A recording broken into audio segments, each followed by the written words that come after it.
What's up, guys? It's Scouser. I just wanted to talk to y'all, plus to talk about a certain movie that came out, Sonic the Hedgehog 3. And I want to give you a quick update on the channel going into 2025. So, Sonic 3, I actually got back from seeing it a couple hours ago, and I'm not trying to be too loud because my family is sleeping, but I took some time to get my thoughts on the movie, and I really loved Sonic the Hedgehog 3. The movie took all my expectations and it just exceeded it by a lot. I'm gonna make this quick because honestly there's a lot of stuff to say that I like without discussing spoilers, so I'm just gonna cut to the chase. I really liked how the movie was paced. I think it was a pretty fast-paced movie, and Jim Carrey, obviously, he was really good in here, and I really loved that not only did he play Dr. Robotnik, but he also played Gerald Robotnik. And the chemistry that he has with himself is just on another level. But not only that, he really, in the dramatic moments of this film with Robotnik, it was surprisingly really good how dramatic they were when they instantly went back to the comedic moments, specifically at the end of the film. But it's not just Robotnik. The dramatic moments really shined in here. Jeff Fowler, whoever, if you're watching this, I would applaud you right now, but my family's sleeping, so I'm just gonna say you're doing so good right now, and I really love what you did with these movies, and you showed that it's not just about references to make a good video game movie. You just have to try to make a good movie. And speaking of references, there's so many more references in this movie compared to the last two movies, especially the music. Oh my, Junkie XL, if you're watching this too, you did a great job, man. I was so surprised by how many references to the game music there were in here. Literally, there were so many, and there was simply one track from the games. If you've seen the movie, you probably know what I'm talking about. It was used.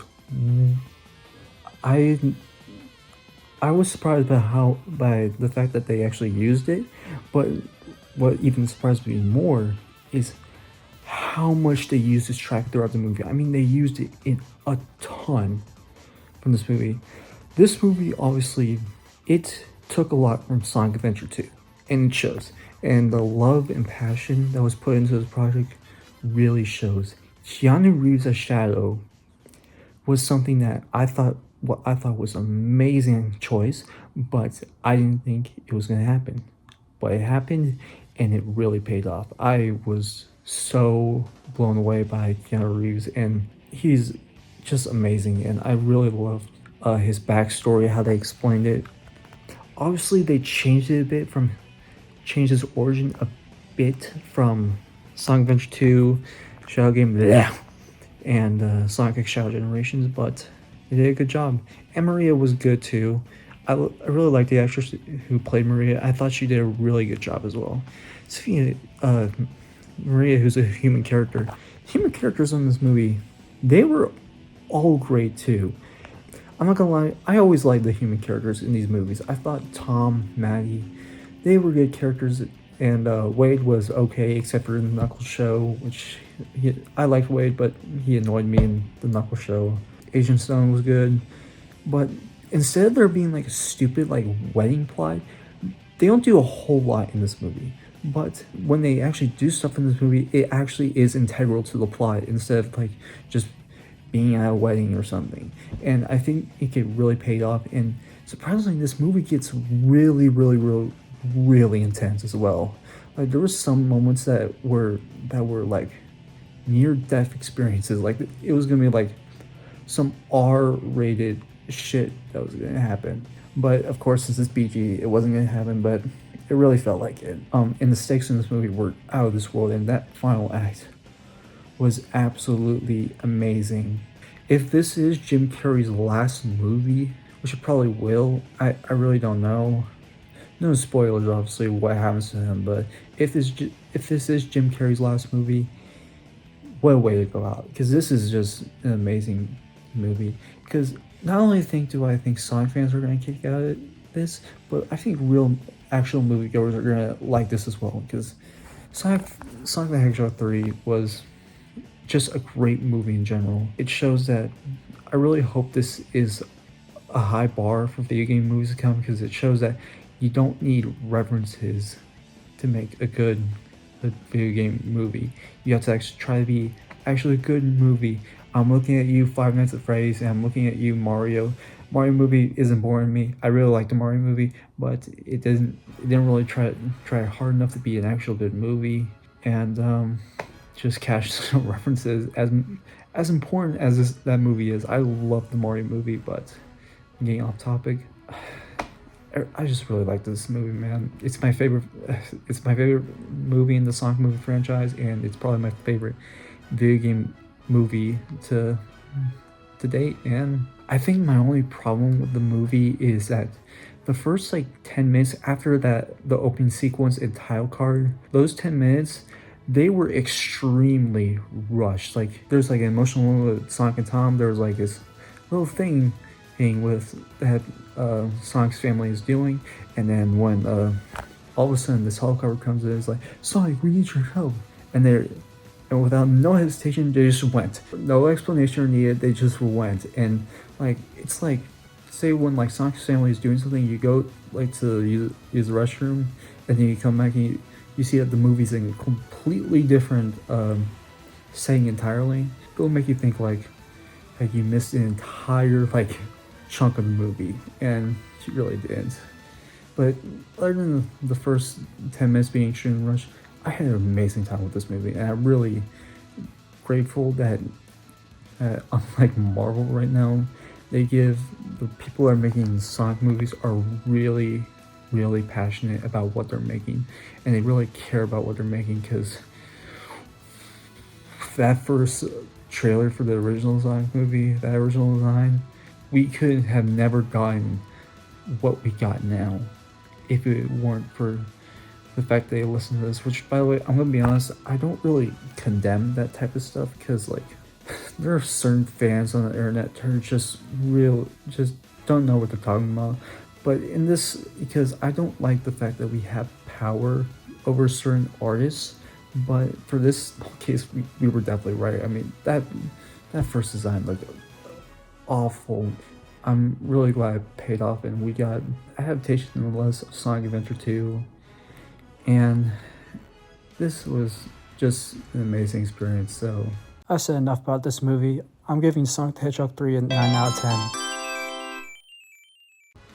Okay, so now I want to take this time to talk about the channel going into 2025, the new year.